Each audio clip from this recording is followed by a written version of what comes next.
Now then, Vinyl Monkey again, welcome back.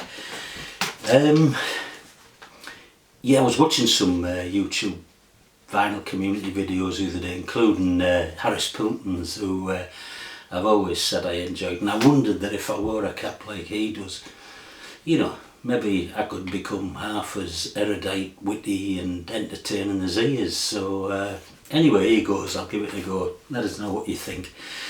I hope you like the cap. Yeah, it's available at all the Vinyl Monkey merch stores throughout the UK. So yeah, look out for it. Those of you who watched the last one a week and a bit ago might remember I was talking about some of my favourite gigs that I've been to over the past 50 odd years, and it was only when I was watching it back to check it had come out alright that I was reminding myself of others that I could have, should have included or added to that list. People like Lou Reed, the Long Riders, Bill Callahan, the Beach Boys. I mean, but there's just so many. You could talk forever about those great gigs. But this week it's a bit easier. It's a shorter list. I'm going to talk about some of the more disappointing gigs I've been to and why they were disappointing, which isn't always necessarily anything to do with the performance of the artist, but so I'm just going to have a quick run through those and maybe hold up one or two albums by each of the artists I talk about. So I'm going to go again in chronological order, starting way back in 1974, and at that time we used to be regular visitors to Newcastle City Hall. I had mates who used to get minibuses up, and two of my mates particularly at that time were absolutely effusive about this new band that was emerging.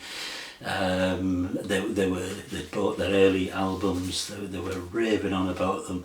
I'd listened a little bit to some of the albums and I wasn't totally convinced, but they were so mad about them that they persuaded me to go to the gig, that it was going to be a great gig. And that gig was Queen in 1974 at the City Hall. It was about the time Seven Seas Arrived. I'm not a Queen-ologist, so I'm not sure which. Was it the second album had just come out possibly? Or maybe they'd only just had one album out. But anyway, I went along and I was hoping for a good gig. But I don't know, I just could not get away with them at all. I mean, at that time I was big into the sort of rock music scene that was going on in the working men's clubs in the northeast of England, and Hartlepool particularly, and there were some great bands going round at that time, and it seemed to me that the band that was in front of me in the City Hall, who had given up some good money and time to go and see, were a bit of a shadow of those. It seemed they had a gimmicky front man, opera sort of style, bit of a one-trick pony, and I thought, it's just gimmicky rubbish, it won't last. And of course, as usual, I was totally wrong. But I walked out of the gig at half time. I went to the City Tavern and had a drink waiting for the others to come out, and I just never ever got Queen ever since. I mean, obviously they've had some catchy lightweight pop stuff, they've had some ridiculous over the top stuff that's so ridiculous some people might argue it makes it good, Bohemian Rhapsody and the like, but I just never ever got them. And yeah, I think that was probably the first disappointing gig I ever went to on that scale, a Newcastle City Hall gig. So that was Queen back in 74, and I can't even hold an album up because there isn't one, you'd be surprised to hear, Queen album in this collection. Anyway, moving on, 77, and I'm talking about the Middlesbrough Rock Garden, and 77, particularly early 77, late 76, I was just ripe for punk. I was just ready for it. I was into the pub rock scene. I'd got tired of all the prog rock stuff, and when punk came through, I was in that very first wave. I think there was only 4 or 5 of us in my town of 100,000 population at the time, and I was going to as many gigs as I could, and these two gigs I'm going to mention were both, I think they were both early 77, and my memory is hazy of that period. But I don't think they were on the same bill. In fact, I'm pretty certain they weren't, but they weren't far apart. And at both gigs, the first by the brilliant North East punk band Penetration, led by Pauline Murray. This is their album coming up for air. Superb, early first wave punk band. And the second gig by a brilliant sort of art punk rock band, Dead Fingers Talk, from Hull, who I've seen quite a few times. This is their album Storm the Reality Studios, their only album in fact before they broke up. But those two gigs in the Rock Garden by bands who I absolutely loved were disappointing for one similar reason. Basically, being a punk at that time, certainly in the northeast of England, for whatever reason, tribal sort of loyalties. There were skinheads, there were even remnants of Teddy Boys, there were also rockers, there were all sorts of people who just fancied kicking your head in. And at both of those gigs, I think largely for being a punk, probably secondly for being from Hartlepool and not Middlesbrough. Absolutely, I think it was in the Penetration gig, it was actually inside when we were attacked and beaten, and we were thrown out by the bouncers and then beaten up again outside. And the second one, Dead Fingers Talk, was beaten up trying to defend my mate who was trying to defend their lead singer Bobo Phoenix. And anyway, I ended up having to walk home 12 miles. Black eyes, blood, ruined, ripped clothes. I mean, it was just, the clothes were already ripped being a punk, obviously, but that didn't matter. But anyway, so only disappointing because, yeah, we were physically attacked and beaten up, yeah. So moving on, 1983, and at Murrayfield, to the Scotland rugby ground, and this was David Bowie. And always loved David Bowie now, but this gig was disappointing for two reasons really. One, I just don't like football stadium gigs. I mean, I've seen the Stones in a football stadium and that worked, but I tend to avoid them generally. And but this one I'd gone to, and our tickets were for the far end, so you had a whole rugby field and then Bowie in the far distance. It could have been David Bowie, it could have been anybody.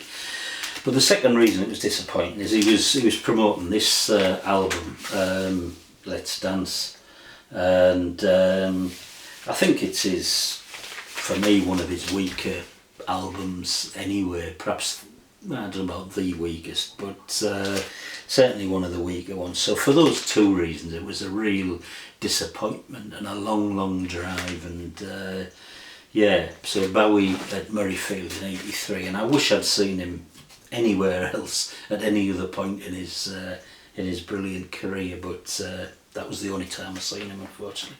Apart from when he played piano behind Iggy Pop, which I mentioned last week. Moving on, this is about 1996, I think, and this is the absolute legend Ray Charles, and I was so much looking forward to this gig. He was actually doing a sort of double header. I think they were alternating who was top of the bill and second on the bill, him and Van Morrison, so it was a dream lineup for me. As I say, really looking forward to it. This is his album Genius plus Soul equals Jazz. I don't know whether Ray himself, I don't know whether he's so immodest to come up with that title or what, I'm not sure, but great album. It's sort of big band sound with Ray Charles up front, mainly on the Hammond organ, but also singing on some of the tracks. It's a good album, but I say I love Ray Charles, particularly his more soulful sort of stuff, perhaps, rather than the jazzy stuff. But anyway, really looking forward to it. But this one was all about the venue, really. It's new for anyone who hasn't been. It was at Newcastle Arena. It's just a concrete box. It's absolutely horrible, soulless place, and I think it infects the artists who appear there. I tend to avoid it like the plague. I tend to avoid all those arena sort of gigs. But Newcastle is, I think, particularly horrible. And it was just absolutely flat and soulless, which Ray Charles, yeah, I was gutted. So yeah, really disappointing gig. Ray Charles, Newcastle Arena, 1996. The next one, it was one of those gigs, I couldn't believe it. I heard on the grapevine that one of the artists who I really love, Neil Casal, you might not have come across him. He played later on in Ryan Adams' band. He's played in quite a few bands, but he had a brilliant solo career, about 10 or 11, 12 maybe, solo albums. He's from New York area, sort of Americana, I suppose you would pin him in. I first seen him in the Borderline in London. Absolutely brilliant songwriter, beautiful albums. And I heard that he was coming on to my local pub, and a council estate pub in Hartlepool, the Woodcutter, and I thought, I can't believe my ears, this must be some mistake to see somebody of that calibre in such a venue. But anyway, it was true, and it was being promoted by Hartlepool's best dressed man, for those who know Hartlepool, Mr. JB, Jeff Butterfield. Who was a street busker really by trade, and but he somehow got involved, I think very briefly, in promoting, and this might have been his first attempt, it might have even been his last attempt, but he brought Neil Casal to the Woodcutter. And anyway, we got there and the PA was dreadful. They tried to get another one, they were on the phone ringing round, couldn't get one, so Casal and the support act Kenny Roby decided to play without any amplification whatsoever. They were in a little bar with a bar down all one side, and everybody clinking glasses and pulling pints, and you know, it was horrible for what should have been a really beautiful, intimate sort of gig. But then halfway through the gig, suddenly people started screaming and jumping about, and what it was a mouse was running around underneath the tables, and everyone was leaping out of the way and terrified, glasses were going flying. So it was one of those gigs where I loved the performers, loved Neil Casal. He signed my the cassette I bought that night. You won't be able to see that, but that's the brilliant album, The Sunrises Here. This is my favourite Neil Casal album, The Basement Dreams. Brilliant artist. If you haven't heard him, look him up. Neil Casal.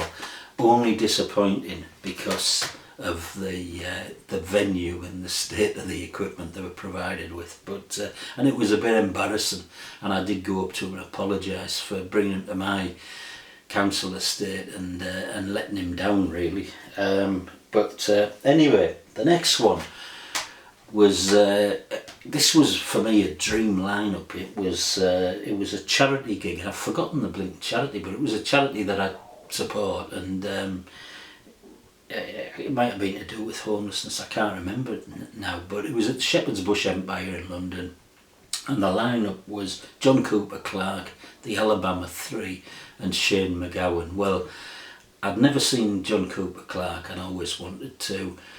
I'd seen the Alabama Three a couple of times and they were brilliant. I'd loved their performances, and Shane MacGowan I'd seen with the Pogues, but I hadn't seen him for a while. This was post sort of Pogues breakup. He was with the Popes, I think, at the time. But for me, an absolute dream lineup. Really, really looking forward to it. And we got to Shepherd's Bush, and the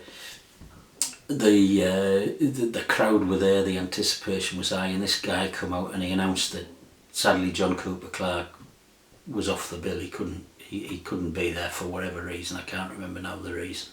And we thought, okay, fair enough, we've still got and then he came out and announced that Shane MacGowan was stuck at Dublin Airport and we might be running a bit late. And then he came out and announced that they wouldn't in fact let Shane MacGowan on the aeroplane at Dublin Airport for obvious reasons, for anybody who knows Shane MacGowan. So we were left with the Alabama Three, and I thought, well, okay, at least got a good band here. Anyway, for anyone who doesn't know the Alabama Three, I mean, they're not from Alabama, that was sort of based in Brixton, and there wasn't 3 of them. There was at least twice as many as that. But on this night, I think only 3 of them. Half the band hadn't turned up.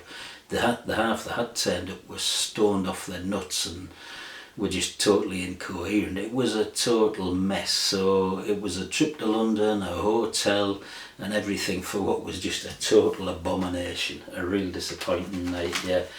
But I do love the Alabama 3. I've got all their albums on CD actually, so I won't be holding any albums up. Obviously, you know the Shane MacGowan, and this is John Cooper Clarke's brilliant album, Me and My Big Mouth, which has got some of his classics on. I Married a Monster from Outer Space, I Don't Want to Be Nice, Kung Fu International, Outside a Takeaway, Saturday Night, A Bald Adolescent Asked Me Out for a Fight, etc, etc. Love it. The Brilliant Twat, and then the absolutely stunning, one of my favourites, my all-time favourite, Beasley Street. Brilliant John Cooper Clarke album, and I still haven't got round to seeing him, although he's on perennial tour. For whatever reason, I just I've never got round to it. But anyway, here we are. So my last disappointing gig, and this is one of my all-time favourite artists, Neil Young, and he was on at the Hammersmith Apollo 2008 with his then wife Peggy as a support act. And again, so much looking forward to this. And he was doing 2 sets, a first acoustic set and a second electric set with his full band, and we just sat there in anticipation for this acoustic set. And he came on, and for anyone who hasn't seen Neil Young, he's not, repartee and chat between songs is not his forte. He's a pretty sort of shy sort of bloke, but what was happening was that every word he uttered between songs, people were whooping and hollering and leaping out of their seats next to us. I remember he brought a glass of water or beer or whatever it was to his mouth, and everybody was up and sort of on their feet and cheering him for taking a drink. And the audience was so affected and basils basically that it was just so irritating. And we put up with this for about 4 or 5 songs, and we thought, I can't stand this, we've got to, it's cringingly embarrassing. And we went out to the bar in the Hammersmith Apollo and thought we'll come back for the electric set, where hopefully it'll drown the audience out. But which we did. We came back for the electric set and they were just as bad. And so we left, and the gig was ruined by an audience of wankers basically. And in fact, I used to love going to London for gigs in the 70s. I used to love going to theatre in the early 80s and cinema, art house cinemas in the 80s and stuff. But lately, in the last 20 years or so, every time I've gone to any of those gigs, theatre, cinema in London, it is spoilt, absolutely, totally ruined by the audience, just wanting to be clever, wanting to hear themselves, just being absolute, as I say, there's no other word for it, wankers. It seems London, I love Londoners, Cockneys and all that, but it just seems that wankers do migrate there. So anyway, it ruined Neil Young for me.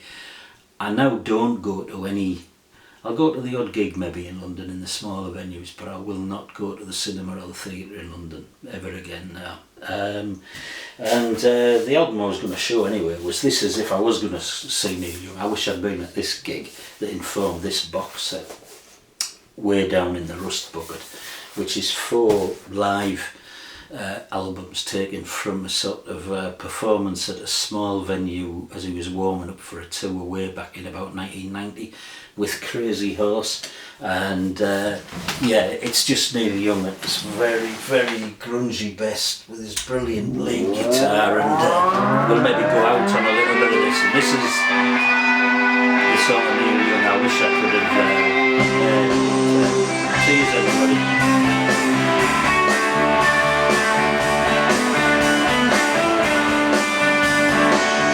Country Home, the opening track.